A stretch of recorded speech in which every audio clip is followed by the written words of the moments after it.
ओम श्री परमात्मने नमः। 14वें अध्याय में दिति के गर्भ धारण के बारे में बताया गया है। तो श्री सुखदेव जी कहते हैं कि राजन, प्रयोजन बस सूकर बने श्री हरि की कथा को मैत्रेय जी के मुख से सुनकर भी भक्ति व्रतधारी विदुर जी की पूर्ण तृप्ति नहीं हुई। अतः उन्होंने हाथ जोड़कर फिर पूछा। विदुर जी ने कहा, मुनिवर, हमने ये बात आपके मुख से अभी सुनी है कि आदि दैत्य हिरण्याक्ष को भगवान यज्ञमूर्ति ने ही मारा था। ब्राह्मण, जिस समय भगवान लीला से ही अपनी दाढ़ों पर रखकर पृथ्वी को जल में से निकाल रहे थे, उस समय उनसे दैत्यराज हिरण्याक्ष की मुठभेड़ किस कारण हुई? तो श्री मैत्रेय जी ने कहा, विदुर जी, तुम्हारा प्रश्न बड़ा ही सुंदर है। क्यों तुम श्री हरि की अवतार कथा के विषय में ही पूछ रहे हो, जो मनुष्यों के मृत्यु पाश का छेदन करने वाली है। देखो, उत्तानपाद का पुत्र ध्रुव बालकपन में श्री नारद जी की कहानी सुनाई हुई हरिकथा के प्रभाव से ही मृत्यु के सिर पर पैर रखकर भगवान के परम पद पर आरूढ़ हो गया। और पूर्व काल में एक बार इसी वाराह भगवान और हिरण्याक्ष के युद्ध के विषय में देवताओं के प्रश्न करने पर देव श्री ब्रह्मा जी ने उन्हें यह इतिहास सुनाया था, और उसी के परंपरा से मैंने सुना है। विदुर जी, एक बार दक्ष की पुत्री दिति ने पुत्र प्राप्ति की इच्छा से कामातुर होकर सायंकाल के समय ही अपने पति मरीचि नंदन कश्यप जी से प्रार्थना की। उस समय कश्यप जी खीर की आहुतियों द्वारा अग्निजिव्य भगवान यज्ञपति की आराधना कर सूर्य अस्त का समय जान अग्निशाला में ध्यानस्थ होकर बैठे थे। तो दिति ने कहा, विद्वन, मतवाला हाथी जैसे केले के वृक्ष को मसल डालता है, उसी प्रकार यह प्रसिद्ध धनुर्धर कामदेव मुझ अबला पर जोर जताकर आपके लिए मुझे बेचैन कर रहा है। अपनी पुत्रवती सौतों की सुख समृद्धि को देखकर मैं ईर्ष्या की आग से जली जाती हूँ। अतः आप मुझ पर कृपा कीजिए, आपका कल्याण हो। जिनके गर्भ से आप जैसा पति पुत्र रूप से उत्पन्न होता है, वे ही स्त्रियां अपने पतियों से सम्मानिता समझी जाती हैं। उनका सुयश संसार में सर्वत्र फैल जाता है। हमारे पिता प्रजापति दक्ष का अपनी पुत्रियों पर बड़ा स्नेह था। एक बार उन्होंने हम सबको अलग अलग बुलाकर पूछा कि तुम कैसे अपना पति बनाना चाहती हो। तो वे अपनी संतान की सब प्रकार की चिंता रखते थे। अतः हमारा भाव जानकर उन्होंने हमसे सभी पुत्रियों से जो आपके गुण स्वभाव के अनुरूप थीं, आपके साथ ब्याह दिया। अतः मंगल मूर्ते कमल नयन, आप मेरी इच्छा पूर्ण कीजिए। क्यों कि हे महंतम, आप जैसे महापुरुषों के पास दीन जनों का आना निष्फल नहीं होता। विदुर जी, दिति कामदेव के वेग से अत्यंत बेचैन और बेबस हो रही थी। उसने इसी प्रकार बहुत सी बातें बनाते हुए दीन होकर कश्यप जी से प्रार्थना की। तब उन्होंने उसे सुंदर वाणी से समझाते हुए कहा, भीरु, तुम्हारी इच्छा के अनुसार मैं अभी अभी तुम्हारा प्रिय अवश्य करूंगा। भला जिसके द्वारा अर्थ, धर्म और काम तीनों की सिद्धि होती है, अपनी ऐसी पत्नी की कामना कौन पूर्ण नहीं करेगा। जिस प्रकार जहाज पर चढ़कर मनुष्य महासागर को पार कर लेता है, उसी प्रकार गृहस्थाश्रम में दूसरे आश्रमों को आश्रय देता हुआ अपने आश्रम द्वारा स्वयं भी दुख समुद्र के पार हो जाता है। मानिनी, स्त्री को तो त्रिविध पुरुषार्थ की कामना करने वाले पुरुष का आधा अंग कहा गया है। उस पर अपनी गृहस्थी का भार डालकर पुरुष निश्चिंत होकर विचरता है।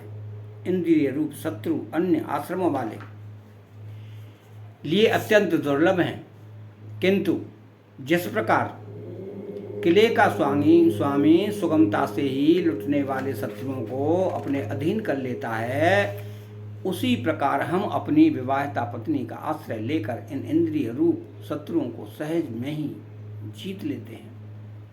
गृहेश्वरी, तुम जैसी भार्या के उपकारों का बदला तो हम अथवा और कोई भी गुणग्राही पुरुष अपनी सारी उम्र में अथवा जन्मांतर में भी पूर्ण रूप से नहीं चुका सकते। तो भी तुम्हारी इस संतान प्राप्ति की इच्छा को मैं यथाशक्ति अवश्य पूर्ण करूंगा, परंतु अभी तुम एक मुहूर्त ठहरो, जिससे लोग मेरी निंदा न करें। यह अत्यंत घोर समय राक्षसादि घोर जीवों का है और देखने में भी बड़ा भयानक है। इसमें भगवान भूतनाथ के गण भूत प्रेत आदि घूमा करते हैं।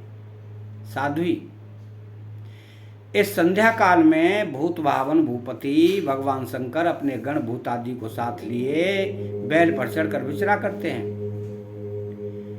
जिनका जटाजूट शमशान भूमि से उठे हुए बवंडर की धूलि से दूषित होकर दैदीप्यमान हो रहा है, तथा जिनके सुवर्ण कांति में और शरीर में भस्म लगी हुई है, वे तुम्हारे देवर ससुर महादेव जी अपने सूर्य चंद्रमा और अग्नि रूप 3 नेत्रों से सभी को देखते रहते हैं। संसार में उनका कोई अपना या पराया नहीं है, न कोई अधिक आदरणीय और न निंदनीय ही है। हम लोग तो अनेक प्रकार के व्रतों का पालन करके उनकी माया को ही ग्रहण करना चाहते हैं, जिसे उन्होंने भोग कर लात मार दी है।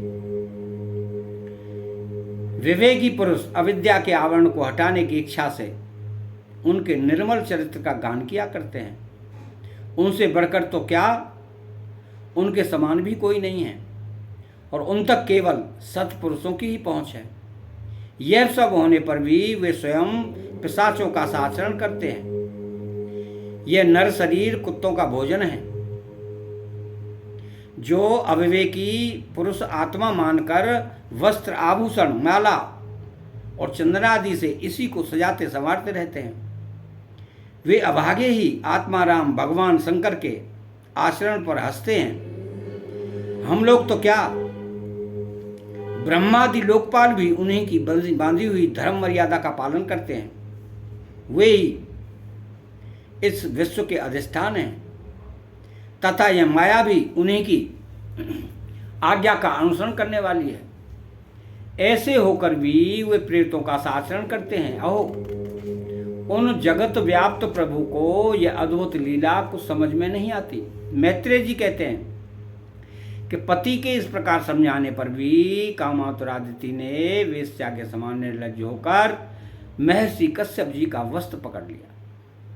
तब कश्यप जी ने उस निंदित कर्म में अपनी भार्या का बहुत आग्रह देख दैव को नमस्कार किया और एकांत में उसके साथ समागम किया। फिर जल में स्नान कर प्राण और वाणी का संयम करके विशुद्ध ज्योतिर्मय सनातन ब्रह्म का ध्यान करते हुए उसी का जप करने लगे। विदुर जी, दिति को भी उस निंदित कर्म के कारण बड़ी लज्जा आई और वह ब्रह्म ऋषि के पास जा सिर नीचा करके इस प्रकार कहने लगी। दिति बोली